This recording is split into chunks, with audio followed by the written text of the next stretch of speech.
Good morning, Igniting Hope family. So glad to be with you here this morning.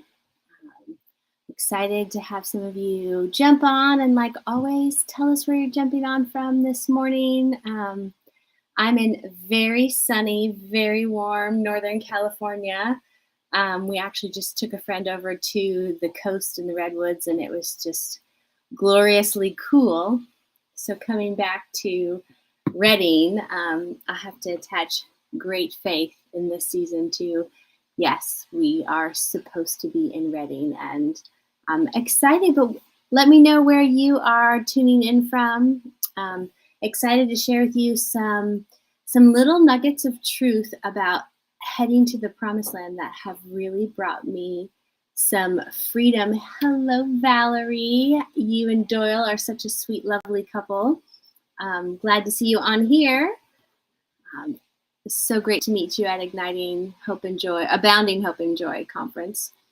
But yeah, I went on a rabbit trail with the Lord not too long ago, just the way he likes to speak to me. And I really felt like I got some nuggets that I think will help you as well. I always think when you find a key in the kingdom, chances are somebody else needs that key too. Somebody else is kind of walking through something similar. Hello, Delilah. How are you? Where are you from, Delilah?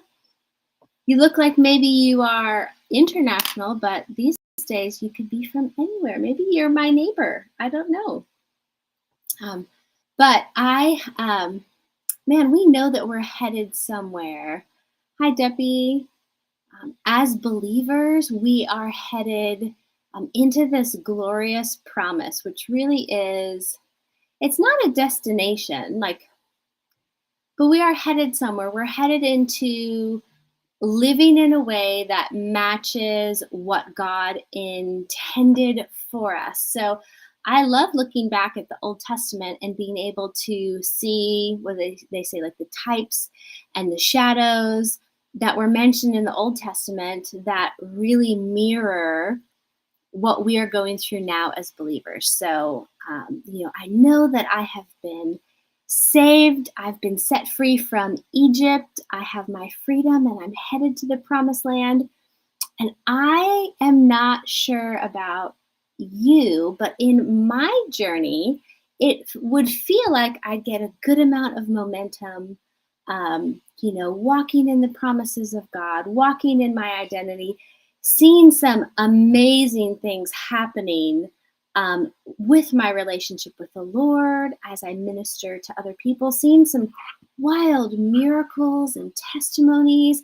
And then it would almost seem like right about the time that I really felt like, man, I'm getting ready to break through almost into a new level, I would hear these crazy voices of shame and doubt come at me. So if you have ever been in that kind of place, I imagine you might hear some of these nuggets and grab a hold of them like I did and help keep you from feeling like you're in that hamster wheel. So, Las Cruces, New Mexico. That is way down south. Great to have you. Hi, Teresa from Lynchburg. We're just a few minutes in. Got a couple people on here, so I'm going to pause and just say hello. In fact, right now, I'm just hearing that there is wild freedom and confidence being released over you right now, whether you're listening live or you're listening later, a confidence that you really are meant to live in dominion, in victory, in confidence, that your highs are really where you're supposed to live and that your lows are not God's intention for you. So thank you, God, for just releasing the hope and joy and freedom that comes from partnering with you for your very, very best for us. So back to this hamster wheel. I would feel like as a believer, I kept finding myself in this cycle of like, man, really feeling like I'm getting it. And then all of a sudden I'd feel like the rug was kind of pulled out from under me. And I'd spend some time just feeling like, why would God choose me? Oh, he's going to choose somebody else because they're better qualified. if everybody kind of knew what was going on in my mental world, like nobody would trust me to speak to them or minister to them. All these lies, and really the enemy tries to speak different ways, but it really all boils down to the same lie that that I'm just not good enough. And I've learned how to recognize that, but I think I just needed a key that would help me silence that voice. I love when Connie says, like, the enemy doesn't get to have a voice. In fact, what happened in the past is the past, even if it's 5 minutes ago, and I don't have to let it come into my future. So that was very freeing. But the other day, maybe about a month ago, I heard the Lord drop into my spirit just this word, rear guard.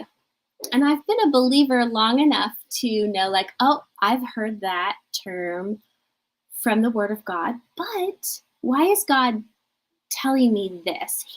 There must be a key there that He would like for me to dig into. And that's one of my favorite things, is to start to go on a deep dive with the Lord and figure out, like, what is the truth? What is the treasure that He has hidden for me, that He's determined that today is the day that I need to hear this, because there's a new level of freedom and victory coming. So I started digging into specifically to the Old Testament, and you get this picture of the Israelites. They've left Egypt. They had this wild thing happen at the Red Sea, where the voices, the enemy coming after them from their past, was like completely silenced in the Red Sea, like complete, total victory. And they are traveling through the wilderness to the promised land. But God sets up some very key things in the Old Testament that I think speak to us today. So one of the things that's so beautiful is that they're led to the promise by the cloud, the moving of the Spirit, and by the pillar at night, the light in the darkness. And God even says His righteousness goes before you. Like, oh man, the righteousness of God is what allows me to keep moving forward, because I'm covered in that righteousness. Then He sets it up that who comes next in this whole big long procession. I think they say that there's like 1 million Israelites traveling. So this is a well orchestrated, but probably still pretty chaotic ordeal. So after the pillar or the cloud, then come the Levites, whose mission, whose job is to praise and worship, which in my mind is really the testimony. Praise and worship is like, God, this is who you are. This is what you've done. This is how much I love you. I'm so grateful. It's a rehearsing of the past, but from God's perspective. What has God done? So testimonies lead the way, because they're the one thing. Testimonies are the one thing from our past that we're supposed to bring with us, because they speak to our present and they prophesy to our future. So the enemy doesn't get a voice from my past, but my testimonies do. Who God is the voice from my past that I'm meant to listen to. So, and if I don't bring these testimonies forward, if I just leave them as well, God did this back then I can start to get into this mindset of, well, he's not doing anything now, or he did that for the people in the Bible because they were super holy, or they must have been a better person than me. I have to be careful to not let testimonies stay in the past. I want to bring them forward and prophesy, use them as my declarations to lead me forward. But then this is where I found this wild bit of information about this whole big procession. So at the very end, so you've got the pillar and the cloud, you've got the Levites leading worship. They're carrying the tabernacle. You have all the 12 tribes all traveling through, and then God says something very specific.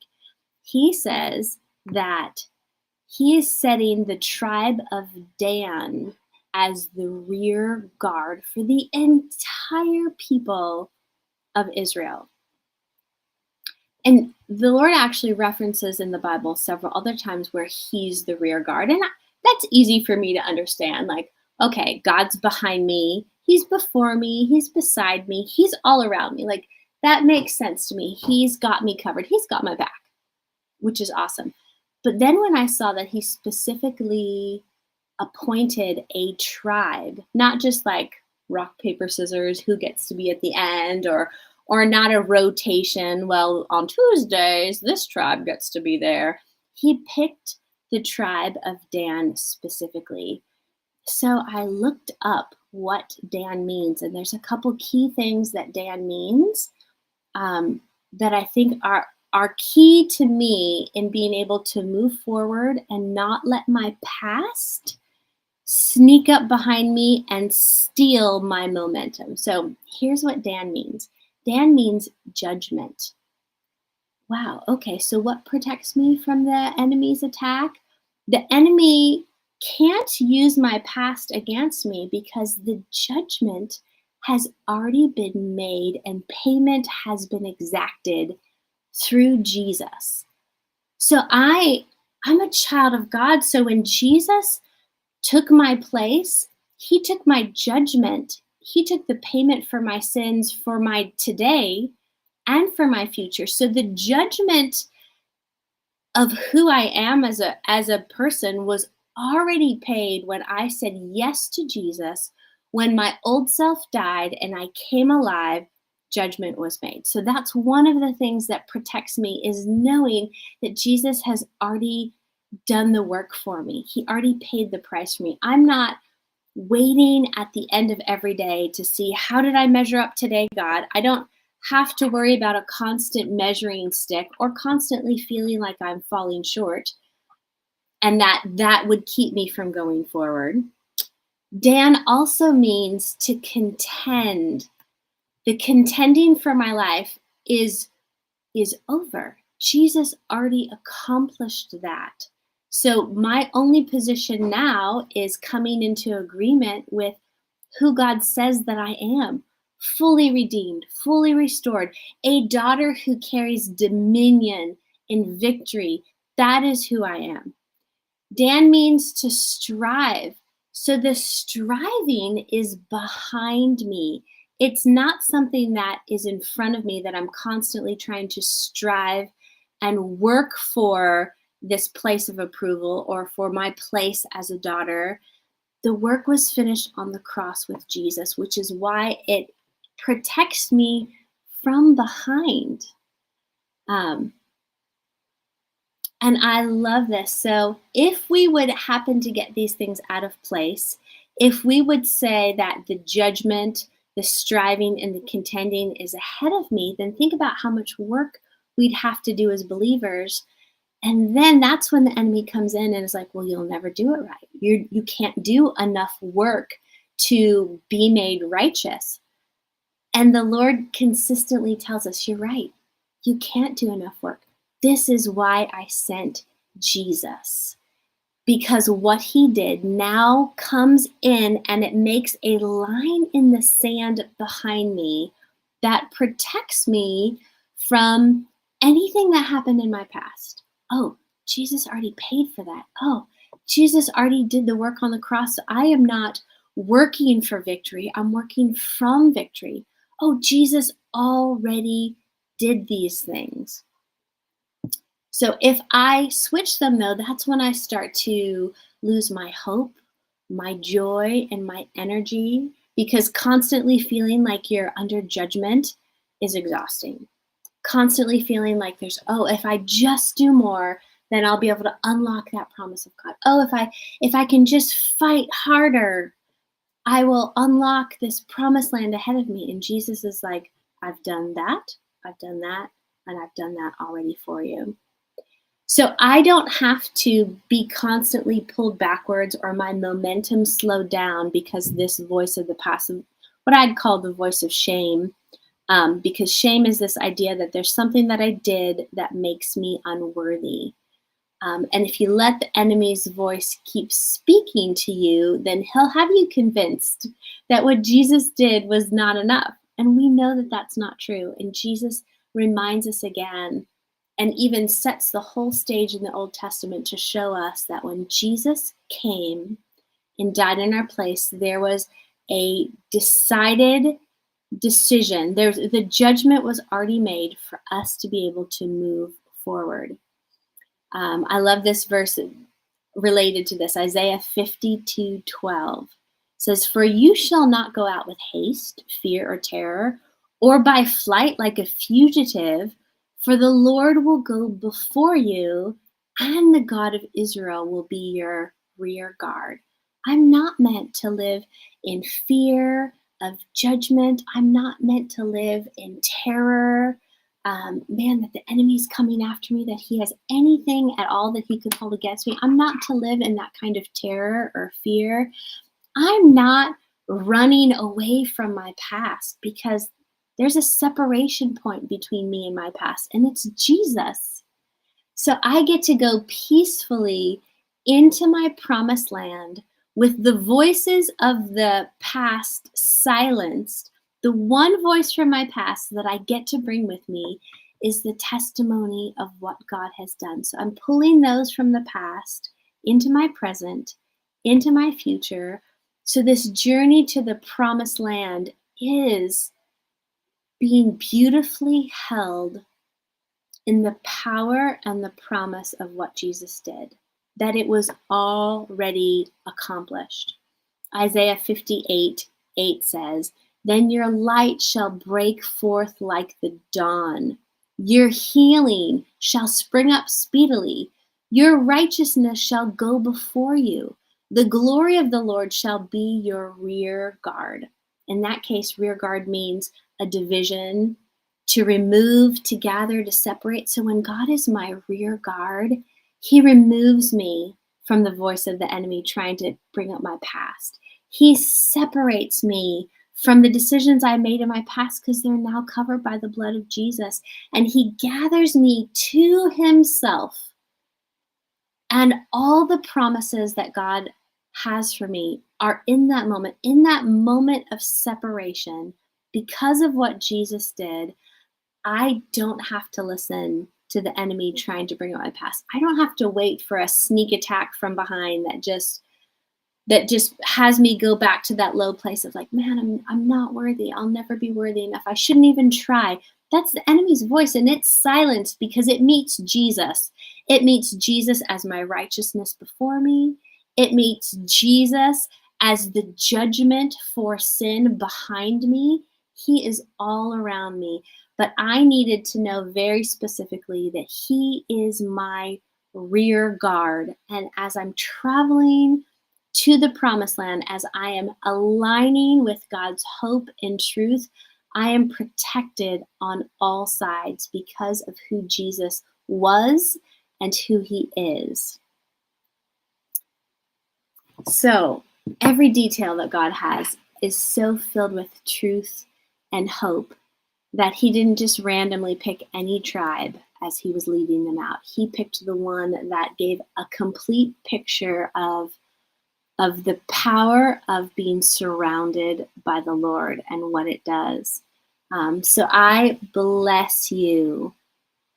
I bless you with the truth that you are surrounded, that you see him as you're moving forward. You see his righteousness and the Spirit of God moving ahead of you, that you feel empowered by the testimonies of the past, knowing that Jesus is going to do it again. That is who he is.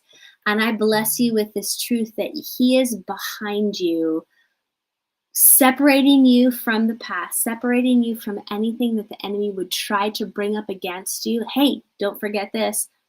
I had this image. It would almost be like if I had already gone before a judge, I had already served my sentence, or Jesus had already paid the sentence for me. What if I then, in the middle of the night, woke up the judge and said, hey, judge, I need to remind you that I did this really bad thing back then. The judge would look at me, probably a little frustrated, and he'd say, but the punishment has already been paid for. You don't have to wake me up in the middle of the night to tell me about this bad thing that you did, because payment was made for that.